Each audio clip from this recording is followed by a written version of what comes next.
Hi guys, asanteni sana. Thank you for coming. I know you have very crowded schedules. I'm going to read a short statement. By my side is Willis Otieno. I'm sure you all know him.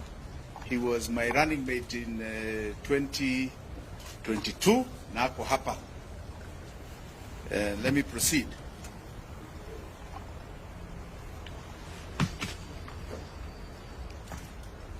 I don't care President Ruto is out of money to respond to the floods disaster. Dear Kenyans, today I am deeply saddened by the devastating large number of Kenyans who have died, injured, or have had extensive destruction to their lives during these flash floods. Equally, I am extremely disappointed with the inept and incompetent Don't Care Ruto, who has found it unnecessary to declare these floods a national disaster. This presidential indifference to the enormous human suffering of the Kenyan people is appalling and horrifying. A Don't Care Ruto must unequivocally apologize to the people for his contemptuously abandoning them. On behalf of myself and my family, I would like to extend my heartfelt condolences and sympathy to all the bereaved families and all those adversely affected by this unforgiving disaster. I stand in solidarity with you during this difficult time. Kenyans, in the last more than 72 hours of Kenya Kwanza government in action to set up and coordinate rescue and emergency services across the country, it has exposed a Don't Care Ruto as a government that is financially bankrupt. All Kenyans affected by this horrible disaster are entitled to receive full government assistance. After all, that is why we pay taxes, consistent with their urgent needs and priorities. A legitimate government is responsible for the safety and well-being of its citizens. That is the oath a don't-caring Ruto took to protect life and property.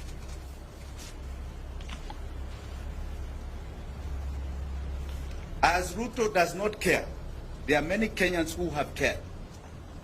Kenyans and friends of Kenyans have come out to express their compassion and render generous support, including taking risks to rescue our brothers and sisters. Our togetherness is our strength.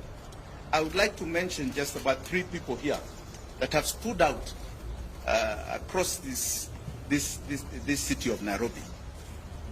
One is a lady called Mzalendo Wanjira of Mathare, and a lady called Hanifa of Mathare. I also, you know, they say the rich also cry in such crises. In Runda, there is a man called Pascal Kambuga who has been very critical in removing a lot of the drainage in people's homes there. These are heroes, and I'm sure many, many heroes from Maimahio to Elwak to Kilifi are going to come out so that you see the true Kenyans that are patriotic. This disaster has demonstrated to Kenyans that our country is not exceptional. God loves us, but we are not necessarily so-called shielded. We are vulnerable and fragile. Our long-standing systemic political failure is sinking this country into the abyss. Further, this disaster has brought forth the crippling effect of our mammoth debt. A Don't Care Ruto can no longer live in denial. This debt is painfully killing this nation. Because of the debt crunch, this country is out of money to meet its even most urgent requirements such as this. Funding our rescue emergency services. You've not even seen the activation of our disaster center because they cannot find the money. We have been humiliated taking a begging bowl around the world in order to help our people at a time of need. In July 2022, I brought the attention of this nation to a forensic report we did on the public debt heist. We warned that the country is dangerously heading to debt distress with dire consequences. We are now living it. We are now living it. We were labeled alarmist. We've been talking for 2 years. We were labeled alarmist. Today, we are officially a country in debt distress. We are going through what you call a slow fiscal death. Neither raising taxes or borrowing more can resolve our chronic problem. Our country is disastrously sinking, fueled by this crushing debt. We are forced into a choice of servicing enormous debt and odious debt to serving our people. The levels of debt are so staggering. Public debt is estimated at 73.2% of GDP. What is more crucial, and I think you should note this, is that today, as we talk, in 9 months, 83% of our tax revenue is going to the payment of debt. It's going out. Doesn't serve us. It's going out to bad debt.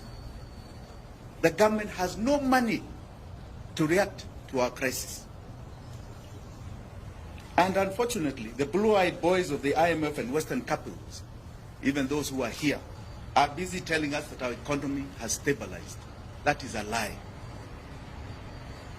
To understand this devastating debt situation, I don't care Ruto has no money to fund this crisis of floods. He is unable to meet his development and service provision obligations. He cannot pay pensions to retirees. He is unable to make disbursements of constitutional revenue share to counties. You've seen governors complaining about no money to mitigate against this current disaster too. His funding education capitation has become a nightmare to him, forcing schools to charge exorbitant parents' fees. His pending bills, our don't care Ruto, pending bills are now over 1 trillion shillings and have completely overwhelmed businesses who are being shut down by auctioneers. Our public debt system, our public health system, has literally collapsed due to callous failure to pay our doctors, negotiated and signed CBA agreement. I don't care Ruto must stop lying to Kenyans. Tomorrow, civil servants and workers are celebrating Labor Day with tears and bleeding hearts because of these crippling tax conditions. Kenya is officially under IMF economic and fiscal straitjacket. IMF has imposed toxic, irresponsible and harsh policy conditions that have only worsened the country's dire economic situation. While I don't care Ruto took a high-interest loan to avert a direct default on the 2 billion euro bond maturing in June 2024, this has only compounded the debt problem. The country already has debt distress that is sucking oxygen out of the economy. The expensive loan is partly resolve the threatening Eurobond crisis, only kicked the can down the road at a very high cost. Borrowed loans in excess of the next 2 generations to pay in violation of the Constitution. The only way out for Don't Care Ruto is to stay with his current painful fiscal and tax policies, path which is taking the economy to the grave. Alternatively, he agrees to what we have suggested over and over again, debt default, and kickstart a process of debt restructuring. In agreeing to default, I don't care Ruto will be breathing fresh space into Kenyans' lives. This will pave way for an independent, comprehensive forensic audit and investigation of public debt, and allow the country to agree on the necessary radical economic and government structural reforms. The sovereign debt challenge can no longer be treated as a movement of wagons of borrowing, spend and tax. This has to be established and contestably evidence of the fact of the real public debt.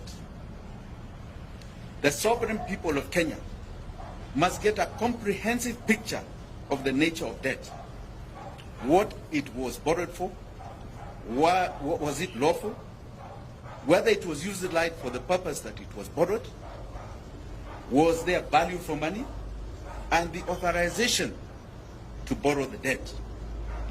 Those who have been borrowing humongous loans without adhering to the Constitution and budget laws must be held individually and collectively liable. They must be paid. They must be made to pay this debt. In conclusion, Kenya's economic problem is a political problem. Please understand it. I don't care Ruto is the main problem. He ascended to power through political lying and deceit. He lacks political legitimacy. He has escalated his lying to grabbing.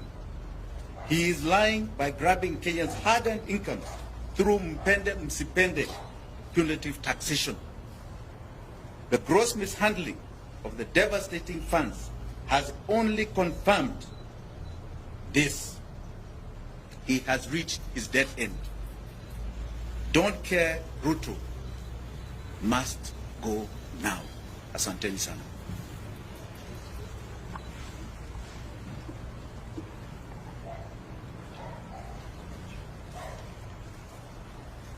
I also would like to add that as a family, we have what is called the Minor WANJIGI Foundation that is giving a contribution to Red Cross to help those who are affected.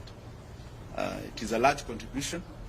We'd rather not say it, but we're giving to the Red Cross to help victims of this current disaster. Thank you.